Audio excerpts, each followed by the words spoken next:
புதுச்சேரி முன்னாள் சபாநாயகர் வி.பி. சிவக்கொழுந்துவின் பிறந்த நாளையொட்டி அவருக்கு முதல்வர் ரங்கசாமி, சபாநாயகர், அமைச்சர்கள், சட்டமன்ற உறுப்பினர்கள் நேரில் வாழ்த்துக்களை தெரிவித்தனர்.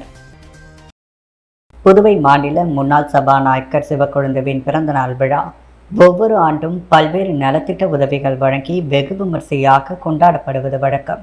அந்த வகையில் இந்த ஆண்டும் அவரது பிறந்த நாள் விழா பல்வேறு நலத்திட்ட உதவிகள் வழங்கி வெகு விமர்சையாக கொண்டாடப்பட்டது. இந்த நிலையில் பெருமாள் கோவில் வீதியில் உள்ள அவரது இல்லத்தில் அவரை முதல்வர் ரங்கசாமி நேரில் சந்தித்து பொன்னாடை போற்றி பூங்கொத்து கொடுத்து வாழ்த்து தெரிவித்தார். தொடர்ந்து உள்துறை அமைச்சர் நமச்சிவாயம், சபாநாயகர் செல்வம், சட்டமன்ற உறுப்பினர் வி.பி. ராமலிங்கம், கே.எஸ்.பி. ரமேஷ், சப்தகிரி குடும்ப நிர்வாக இயக்குனர், Lions Club of Pondicherry central தலைவருமான வி.பி.எஸ். ரமேஷ்குமார் மற்றும் தொழிலதிபர்கள், பல்வேறு கட்சியை சேர்ந்த நிர்வாகிகள் பலர் கலந்து கொண்டு அவருக்கு வாழ்த்துக்களை தெரிவித்தனர். நோனாங்குப்பம் அரசு பள்ளி மாணவி தாக்கப்பட்டதை கண்டித்து பெற்றோர்கள் பள்ளி ஆசிரியையை முற்றுகையிட்டு வாக்குவாதம் செய்ததால் பரபரப்பு ஏற்பட்டது. புதுச்சேரி அரையாங்குப்பம் கொம்யூன் நோனாங்குப்பம் பகுதியில் இயங்கி வரும் அரசு மேல்நிலைப் பள்ளிகள் நோனாங்குப்பம் கிராமத்தை சேர்ந்த மாணவி 9ஆம் வகுப்பு படித்து வந்துள்ளார். இந்நிலையில் அப்பள்ளியில் தமிழ் ஆசிரியையாக பணியாற்றி வருபவர் வளர்மதி என்பவர் கடந்த சனிக்கிழமை அன்று தனது வகுப்பில் பயிலும் 9ஆம் வகுப்பு மாணவியை வீட்டுப்பாடம் செய்யாமல் வந்ததை கண்டித்ததுடன் கடுமையாக அடித்து தாக்கியுள்ளார். இதனால் பாதிப்படைந்த மாணவி தனது வீட்டிற்கு சென்று பெற்றோரிடத்தில் நடந்தவற்றை கூறியுள்ளார். இதில் தனது வகுப்பு ஆசிரியை தன்னை கடுமையாக தாக்கியதாகவும் வலி தாங்க முடியாமல் மயங்கி விழுந்ததாகவும் தெரிவித்துள்ளார். இதனால் அதிர்ச்சியடைந்த மாணவியின் பெற்றோர்கள், உறவினர்கள் பள்ளியை முற்றுகையிட்டு போராட்டத்தில் ஈடுபட்டனர். தலைமை ஆசிரியரிடம் சென்று இது தொடர்பாக முறையிட்டனர். இதில் அங்கு பெரும் பரபரப்பு ஏற்பட்டது. இதுகுறித்து மாணவியரின் பெற்றோர் அரியாங்குப்பம் காவல் நிலையத்தில் புகார் செய்தனர். அதன் பேரில் காவல்துறையினர் பள்ளிக்கு வந்து விசாரணை நடத்தினர். அப்பொழுது தலைமை ஆசிரியர் இது தொடர்பாக கல்வித்துறைக்கு புகார் தெரிவிக்கப்பட்டுள்ளது, உயரதிகாரிகளின் உத்தரவின் பேரில் நடவடிக்கை எடுக்கப்படும் என்றும் உறுதி கூறினார். இதையடுத்து காவல்துறையினர் மாணவியின் உறவினர்களை சமாதானம் செய்து அனுப்பி வைத்தனர். இதனால் பள்ளியில் சிறிது நேரம் பரபரப்பு ஏற்பட்டது. புதுச்சேரியில் மீண்டும் ரேஷன் கார்டுகளுக்கு இலவச அரிசி வழங்கப்படும். மானிய விலையில் சர்க்கரை, எண்ணெய், பருப்பு வழங்க ஆளுநர் ஒப்புதல் அளித்துள்ளதாக முதலமைச்சர் ரங்கசாமி தெரிவித்துள்ளார். இந்திய மருத்துவ ஆராய்ச்சி கழகத்தின் தேசிய ஊட்டச்சத்து நிறுவனமானது இந்தியாவின் அனைத்து மாநிலங்கள் மற்றும் யூனியன் பிரதேசங்களில் இந்தியாவில் ஊட்டச்சத்து உணவு குறித்து நாடு தழுவிய கணக்கெடுப்பை நடத்தி வருகிறது. இந்த கணக்கெடுப்பு 2023 ஆகஸ்ட் மாதம் முதல் 3 கட்டங்களாக நடத்தப்பட்டு வருகிறது. ஏற்கனவே 24 மாநிலங்களில் தரவு சேகரிப்பை முடித்துள்ளன. இப்பொழுது மீதமுள்ள மாநிலங்கள் மற்றும் யூனியன் பிரதேசங்கள் இந்த கணக்கெடுப்பை துவக்கியுள்ளன. கணக்கெடுப்பு நடத்துவதற்கான பிரதேசங்களில் புதுச்சேரியும் ஒன்று. இங்குள்ள 4 பிராந்தியங்களை உள்ளடக்கிய 50 வெவ்வேறு வார்டுகள் மற்றும் கிராமங்களில் இந்த கணக்கெடுப்பு நடத்தப்பட உள்ளது. கணக்கெடுப்பை முதலமைச்சர் ரங்கசாமி சட்டப்பேரவையில் தனது அலுவலகத்தில் துவக்கி வைத்தார். பின்னர் செய்தியாளர்களை சந்தித்த முதலமைச்சர், இந்த கணக்கெடுப்பு மிக அவசியமானது. பள்ளி பருவத்திலிருந்து மாணவர்கள் ஊட்டச்சத்து சாப்பிட்டால் நோய் நொடிகளின்றி வளமாக வாழ முடியும் என்றும், புதுவையில் அரசு பள்ளிகளில் காலையில் மாணவர்களுக்கு வழங்கப்படும் பால், பிஸ்கெட்டுடன் பழம் மற்றும் மாலையில் சிறுதானிய உணவுடன் சுண்டல் வழங்கவும் முடிவு செய்யப்பட்டுள்ளதாக கூறினார். புதுச்சேரியில் மீண்டும் ரேஷன் கார்டுகளுக்கு அரிசி வழங்கப்படும். மானிய விலையில் சர்க்கரை, எண்ணெய், பருப்பு வழங்க ஆளுநர் ஒப்புதல் அளித்துள்ளார். அரிசிக்கான டெண்டர் விரைவில் கோரப்பட உள்ளது எனவும் தெரிவித்துள்ளார். நிதி ஆயோக் கூட்டத்தில் பங்கேற்பீர்களா என்ற கேள்விக்கு பிறகு சொல்கிறேன் என பதிலளித்தார். வில்லியனூர் ஜிஎன் பாளையம்பேட்டில் 24 லட்சம் ரூபாய் செலவில் கருமாதி கொட்டகை அமைக்கும் பணியை எதிர்க்கட்சித் தலைவர் சிவா துவக்கி வைத்தார். வில்லியனூர் சட்டமன்ற தொகுதிக்குட்பட்ட ஜிஎன் பாளையம்பேட் பகுதியில் உள்ள கருமாதி கொட்டகையை புதுச்சேரி அரசின் ஆதிதிராவிட நலம் மற்றும் பழங்குடியின நலத்துறை மூலம் 23,56,000 ரூபாய் மதிப்பீட்டில் சுற்றுச்சுவர் கட்டுதல் மற்றும் மேம்படுத்தும் பணிக்கான பூமி பூஜை இன்று காலை நடைபெற்றது. நிகழ்ச்சியில் தொகுதி சட்டமன்ற உறுப்பினரும் சட்டமன்ற எதிர்க்கட்சித் தலைவருமான சிவா கலந்து கொண்டு கருமாதி கொட்டகை அமைக்கும் பணியினை பூஜை செய்து துவக்கி வைத்தார். இதில் ஆதிதிராவிட நலத்துறை இயக்குனர் இளங்கோவன், ஊர் முக்கியஸ்தரர்கள் வீரக்கண்ணு, ராமஜெயம், பழனி, தங்க கதிர்வேல், சந்தோஷ், தெய்வநாயகம், புவனேஷ், முருகையன், ஆனந்த், வெங்கடேஷ், திமுக தொகுதி செயலாளர் மணிகண்டன், பொதுக்குழு உறுப்பினர்கள் ராமசாமி, தர்மராஜ், அவைத்தலைவர் ஜலால் அனீம், வர்த்தகணி அமைப்பாளர் ரமணன் உள்ளிட்ட ஏராளமான கழக நிர்வாகிகள் கலந்து கொண்டனர். அரியாங்குப்பம் வட்டார வளர்ச்சி அலுவலகம் மூலம் மணவெளி தொகுதிக்குட்பட்ட பல்வேறு பகுதிகளில் மகாத்மா காந்தி தேசிய ஊரக வேலை உறுதி திட்டத்தினை சபாநாயகர் ஏம்பலம் செல்வம் தலைமையில் துவக்கி வைக்கப்பட்டது. புதுச்சேரி அரசு வட்டார வளர்ச்சி அலுவலகம் அரியாங்குப்பம் வட்டாரம் சார்பாக மணவெளி தொகுதி ஆண்டியார்பாளையம், தவளக்குப்பம் மற்றும் டிஎன் பாளையம் ஆகிய பகுதிகளில் மகாத்மா காந்தி தேசிய ஊரக வேலை உறுதி திட்டத்தின் கீழ் 22.52 லட்சம் ரூபாய் மதிப்பில் பணிகளை தொகுதி சட்டமன்ற உறுப்பினரும் சட்டப்பேரவைத் தலைவருமான செல்வம் அந்தந்த பகுதிகளில் சென்று துவக்கி வைத்தார். அதன்படி ஆண்டியார்பாளையம் பகுதியில் பெட்ரோல் பங்க் முதல் உப்பனாறு வரை உள்ள அள்ளிக்குட்டை வாய்க்காலை 6.23 லட்சம் மதிப்பில் தூர்வாரி ஆழப்படுத்துதல், தவளக்குப்பம் பகுதியில் இசிஆர் முதல் பள்ளி வாசல் வரை உள்ள வாய்க்காலை 5.37 லட்சம் ரூபாய் மதிப்பில் தூர்வாரி ஆழப்படுத்துதல் மற்றும் இந்த நிகழ்ச்சியில் வட்டார வளர்ச்சி அதிகாரி கார்த்திகேசன், உதவி பொறியாளர் ராமன், இளநிலை பொறியாளர் சிவஞானம், பணி ஆய்வாளர் திரு நற்குணன் மற்றும் அப்பகுதி முக்கிய பிரமுகர்கள் கிருஷ்ணமூர்த்தி, ரெட்டியார், மாவட்ட தலைவர் சுகுமாரன், என்ஆர் காங்கிரஸ் தொகுதி தலைவர் மனோகரன், கூட்டுறவு சங்க முன்னாள் இயக்குநர் சக்திவேல், ஞானசேகர், சிவகுமார், கூட்டுறவு சங்க தலைவர் சுகாத்தியா, கிரிகரன், முன்னாள் கவுன்சிலர் வீரசெல்வம், தர்மன், கிருஷ்ணராஜ், மாயா கிருஷ்ணன், ஜெயமூர்த்தி, குமாரசெல்வன், ஜீவா மற்றும் பொதுமக்கள் கலந்து கொண்டனர். புதுச்சேரி ஜோஸ் ஆலுகாஸில் ஆடி தள்ளுபடி சிறப்பு விற்பனை துவக்க விழா நடைபெற்றது.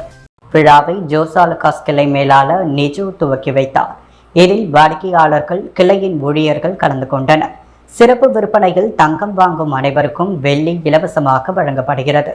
வைரத்தின் மதிப்பில் 20% தள்ளுபடியும், பிளாட்டினத்தில் 7% தள்ளுபடியும், வெள்ளி மெட்டி கொலுசுக்கு செய்கூலி சேதாரம் இல்லை எனவும் ஜோஸ் ஆலுகாஸ் தெரிவித்துள்ளது. பொருட்களுக்கு 6 லட்சம் அனுப்பியதாக கூறி புதுவை நபரிடம் மர்ம நபர்கள் மோசடிக்கு முயன்ற சம்பவம் சைபர் கிரைம் போலீசார் விசாரணை நடத்தி விசாரித்து வருகின்றனர். புதுவை கதிர்காமம் பகுதியைச் சேர்ந்த தவல்மூடி என்பவர் ஆன்லைனில் பொருட்களை விற்பனை செய்வதாக விளம்பரம் செய்துள்ளார். அப்பொழுது மர்ம நபர் ஒருவர் தவல்மூடியை தொடர்பு கொண்டு பொருட்கள் வாங்குவதாக கூறி 6.83 லட்சத்தை அனுப்பிவிட்டதாக போலி குறுந்தகவலை அனுப்பி மோசடி செய்ய முயன்றதாக கூறப்படுகிறது. இதுகுறித்து தவல்மூடி சைபர் கிரைம் காவல் நிலையத்தில் புகார் அளித்துள்ளார். மேலும் மடுகரை பகுதியைச் சேர்ந்த தேவசேனா என்பவர் 1.22 லட்சமும், அரியங்குப்பம் பகுதியைச் சேர்ந்த தங்கமணி என்பவர் 15,000, ரெட்டியார்பாளையம் பகுதியைச் சேர்ந்த ரம்யா 21,000 என பல்வேறு முறைகளில் இணையவழி மோசடி கும்பலிடம் பணத்தை இழந்துள்ளனர். அதிகபட்ச நபர்கள் தனித்தனியாக புதுச்சேரி சைபர் கிரைம் காவல் நிலையத்தில் புகார் அளித்துள்ளனர். அதன் பேரில் போலீசார் வழக்கு பதிந்து விசாரணை நடத்தி வருகின்றனர். கவிஞர் ஏறு வாணிதாசனின் பிறந்தநாள் விழா புதுச்சேரி அரசு சார்பில் கொண்டாடப்பட்டது. கவிஞர் ஏறு வாணிதாசன் பிறந்தநாள் விழா புதுச்சேரி அரசு சார்பில் கொண்டாடப்பட்டது. இதையொட்டி பாரதி பூங்காவில் அமைந்துள்ள அவரது திருவுருவச் சிலைக்கு பொதுப்பணித்துறை அமைச்சர் லட்சுமி நாராயணன், சட்டமன்ற உறுப்பினர் பாஸ்கரன், தட்சிணாமூர்த்தி, லட்சுமிகாந்தன் ஆகியோர் மாலை அணிவித்து மரியாதை செலுத்தினர். Rotary Club of Pondicherry Marina சங்கத்தின் புதிய தலைவராக சுகுமாரன் தேர்வு செய்யப்பட்டுள்ளார். Rotary Club of Pondicherry Marina சங்கத்தின் 5ஆம் ஆண்டு நிர்வாகிகள் பதவியேற்பு விழா ஷென்பகா ஹோட்டலில் நடைபெற்றது. இதில் Rotary Club of Pondicherry Marina சங்கத்தின் தலைவராக சுகுமாரன், செயலாளராக சரவணன், பொருளாளராக பரத்குமார் பதவியேற்றுக் கொண்டார். விழாவில் சிறப்பு விருந்தினர்களாக ரோட்டரி சங்க இணை ஒருங்கிணைப்பாளர் பாலாஜி, மாவட்ட ஆளுநர் பாஸ்கரன், உதவி ஆளுநர் வெங்கட்ராமன், சட்டமன்ற உறுப்பினர் நேரு, முன்னாள் சட்டமன்ற உறுப்பினர் பாஸ்கர் உள்ளிட்டோர் கலந்து கொண்டு வாழ்த்து பேசினர். நிகழ்ச்சியில் Rotary Club of Pondicherry Marina சங்க நிர்வாகிகள் மற்றும் சங்க நிர்வாகிகளின் குடும்ப உறுப்பினர்கள் கலந்து கொண்டு புதிய நிர்வாகிகளுக்கு வாழ்த்து தெரிவித்தனர். புதுச்சேரியில் பட்ஜெட் தாக்கல் செய்ய அனுமதி அளிக்காமல் தொடர்ந்து புதுச்சேரி அரசை மோடி அரசாங்கம் புறக்கணிப்பதாக முன்னாள் முதலமைச்சர் நாராயணசாமி குற்றம் சாட்டியுள்ளார். இது தொடர்பாக செய்தியாளர்களை சந்தித்த அவர், பீகார் மற்றும் உத்தரப்பிரதேச மாநிலத்தில் உள்ள கடைகளில் விளம்பர பலகைகளில் உரிமையாளரின் பெயரை எழுத வேண்டும் என்று அம்மாநில அரசு உத்தரவு பிறப்பித்துள்ளது கண்டிக்கத்தக்கது. இந்தியா ஒரு ஜனநாயக நாடு. தொழில் செய்ய அனைவருக்கும் உரிமை உண்டு. சிறுபான்மையினர் இருக்கக்கூடாது என்ற உள்நோக்கத்தோடு இந்த உத்தரவு பிறப்பிக்கப்பட்டுள்ளது. இது ஜனநாயகத்திற்கு ஏற்புடையதல்ல. ஆனால் மத்திய அரசு இதில் வாய்மூடி மௌனமாக உள்ளது என்று நாராயணசாமி குற்றம் சாட்டினார். புதுச்சேரியில் பட்ஜெட் தாக்கல் செய்ய காலதாமதமானதற்கு காரணம் என்ன? இதுவரை மத்திய அரசு ஒப்புதல் வழங்கவில்லை. காங்கிரஸ் ஆட்சியில் என்ன நிலை நீடித்ததோ அதே நிலைதான் தற்பொழுதும் நீடித்து வருவதாக நாராயணசாமி குற்றம் சாட்டியுள்ளார். மேலும் ஆளுநரும் நடவடிக்கை எடுக்கவில்லை என்றும் கேள்வி எழுப்பியுள்ளார். தமிழகத்திலிருந்து கடத்தி வரப்படும் கள்ளச்சாராயம் புதுச்சேரி வில்லியனூர் களித்தீர்த்தால்குப்பம் பகுதியில் இறக்கப்பட்டு விற்பனை செய்யப்படுகிறது. புதுச்சேரி மாநிலம் சாராயத்தில் மிதிக்கின்றது என்றும் முன்னாள் முதலமைச்சர் நாராயணசாமி குற்றம் சாட்டியுள்ளார். உண்மையான ஜனநாயகத்தை விரும்பும் மாற்றுக் கட்சி நண்பர்கள் மக்கள் முன்னேற்ற கழகத்தில் இணைய வேண்டும் என்று புதுவை மாநில மக்கள் முன்னேற்ற கழக சேர்மன் RL வெங்கட்ராமன் அழைப்பு விடுத்துள்ளார். புதுவையில் செய்தியாளர்களை சந்தித்த அவர், தற்பொழுது மக்களுக்காக பணியாற்றும் நல்ல தலைவர்களை இழந்து வெற்றியிடமாக தலைமையில்லாமல் உயிரற்ற உடலாக காட்சியளிக்கிறது. நல்ல தலைவருக்காக புதுச்சேரி மக்கள் ஏங்கிக் கொண்டிருக்கிறார்கள். மக்கள் இயக்கத்தை பூர்த்தி செய்யக்கூடிய ஒரே தகுதி புதுச்சேரி மாநில மக்கள் முன்னேற்ற கழகத்திற்கு மட்டும்தான் உள்ளது. புதுவையில் தற்பொழுதைய மோசமான அரசியல் நிலை நீடித்தால் புதுச்சேரி மக்களையும் வருங்கால சந்ததியினரையும் யார் காப்பாற்றுவது? அதற்காக ஆரம்பிக்கப்பட்டதுதான் புதுச்சேரி மாநில மக்கள் முன்னேற்ற கழகம். இது மற்ற கட்சிகளைப் போல் தலைமையிடத்தில் அனுமதி பெற காத்து கிடக்கவோ தவறான கூட்டணியை ஏற்படுத்தி மக்களை குழப்பி அரசியல் ஆதாயம் தேடும் கட்சி அல்ல. மக்கள் நலனுக்காக வருங்கால சந்ததியினரை காப்பாற்றுவதற்காக கடந்த 2023ஆம் ஆண்டு நவம்பர் 1ஆம் தேதி சரித்திர முக்கியத்துவம் வாய்ந்த கீழூர் கிராமத்தில் உருவாக்கப்பட்டதுதான் புதுச்சேரி மாநில மக்கள் முன்னேற்ற கழகம் என்று மக்கள் புரிந்து கொள்ள வேண்டும் என்றார்.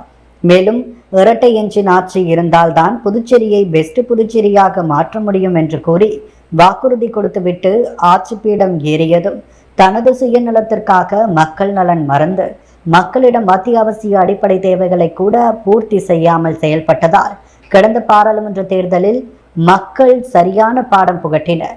முன்னாள் பாராளுமன்ற உறுப்பினர் ராமதாஸின் தலைமையிலான மக்கள் முன்னேற்ற கழகம் தயாராக இருக்கிறது என்றும் புதுவையில் ஜனநாயகம் தழை தோங்க அதற்கு உறுதுணையாக உண்மையான ஜனநாயகத்தை விரும்பும் மாற்று கட்சி சட்டமன்ற உறுப்பினர்கள், நண்பர்கள், அடுத்த கட்ட தலைவர்கள், தொண்டர்கள் மக்கள் நலன் கருதி புதுச்சேரி மக்களுக்காகவே உருவாக்கப்பட்டுள்ள புதுச்சேரி மாநில மக்கள் முன்னேற்ற கழகத்தில் இணைந்து செயல்பட வேண்டும் என்று கழகத்தின் சேர்மன் என்ற முறையில் அன்புடன் அழைத்து மகிழ்வதுடன் அனைவரையும் கேட்டுக்கொண்டார். உப்பளம் தொகுதி பெரியபள்ளி பகுதியில் உள்ள அப்பாவு மேஸ்திரி வீதி, சந்தா சாஹிப் வீதியில் பாதாள வடிகால் அடைப்பை சட்டமன்ற உறுப்பினர் அனிபால் கண்ணடி சரி செய்து கொடுத்தார். புதுவை உப்பளம் தொகுதிக்குட்பட்ட பெரியபள்ளி பகுதியில் உள்ள அப்பாவு மேஸ்திரி வீதி மற்றும் சந்தா சாஹிப் வீதியில் பாதாள வடிகால் அடைப்பு ஏற்பட்டிருந்தது. இதுகுறித்து உப்பளம் தொகுதி திமுக சட்டமன்ற உறுப்பினர் அனிபால் கண்ணடியின் அப்பகுதி மக்கள் அலைபேசியில் தொடர்பு கொண்டு தெரிவித்தனர். சம்பவ இடத்திற்கு விரைந்து சென்ற சட்டமன்ற உறுப்பினர் ஆய்வு மேற்கொண்ட பின்பு அதிகாரிகளிடம் இதுகுறித்து அலைபேசியில் தெரியப்படுத்தினார். அப்பொழுது நேரில் ஆய்வு செய்த பிறகு பொதுப்பணித்துறை இளநிலை பொறியாளர் சங்கர், ஆய்வாளர் தனசீலன் ஆகியோர் சட்டமன்ற உறுப்பினர் கோரிக்கையை ஏற்று 4 மணி நேர போராட்டத்திற்கு பிறகு பாதாள வடிகாலில் உள்ள அனைத்து அடைப்புகளையும் சரி செய்தனர். அப்பொழுது தொகுதி செயலாளர் சக்திவேல், துணை செயலாளர் ராஜி மற்றும் நிசார், மாநில மீனவர் அணி துணை அமைப்பாளர் விநாயகமூர்த்தி, கிளை செயலாளர் காலப்பன், இடதேராஜ், ராகேஷ் பாபு, ரகுமான், கழக சகோதரர்கள் பக்தவக்ஷலம், மோரேஸ், ரகுமான் ஆகியோர் உடனிருந்தனர். வில்லியனூர் சுல்தான்பேட்டை பகுதியில் தமிழ்நாடு தௌஹீத் ஜமாத் புதுச்சேரி மாவட்டம் சுல்தான்பேட்டை ARR நகர் கிளை மற்றும் ஜிப்மர் அரசு மருத்துவமனை இணைந்து மாபெரும் இரத்த தான முகாம் நடைபெற்றது. தமிழ்நாடு தௌஹீத் ஜமாத் புதுச்சேரி மாவட்டம் சுல்தான்பேட்டை ARR நகர் மற்றும் கிளை ஜிப்மர் அரசு மருத்துவமனை இணைந்து மாபெரும் இரத்த தான முகாம் வில்லியனூர் சுல்தான்பேட்டை பகுதியில் சனிக்கிழமை காலை 10 மணி முதல் மதியம் 1 மணி வரை நடைபெற்றது. மாவட்ட மருத்துவரணி செயலாளர் அபுபக்கர் சித்திக் கலந்து கொண்டு நிகழ்ச்சியை துவக்கி வைத்தார். மாவட்ட தொண்டரணி செயலாளர் அகமது ஹுசேன் மற்றும் கிளை தலைவர் ஃபாரூக், கிளை செயலாளர் உமர், சிராஜுதீன், பொருளாளர் தாஜுதீன், துணைத் தலைவர் நஜ்முல் அலாம், துணை செயலாளர் பாட்ஷா, மருத்துவரணி செயலாளர் ஃபரித்கான், மாணவரணி செயலாளர் ஃபாசில், தொண்டரணி செயலாளர் ஜான் பாஷா, வர்த்தகரணி செயலாளர் அஹ்மத் அலி ஆகியோர் இரத்த தானம் குறித்த விழிப்புணர்வை மக்களுக்கு எடுத்துக் கூறினர். திருபுவனை தொகுதி களித்தீர்த்தால்குப்பம் கோவிந்தசாமி நகரில் பாலம் கட்டுமான பணிக்கான பூமி பூஜை சட்டமன்ற உறுப்பினர் அங்காளன் தலைமையில் நடைபெற்றது.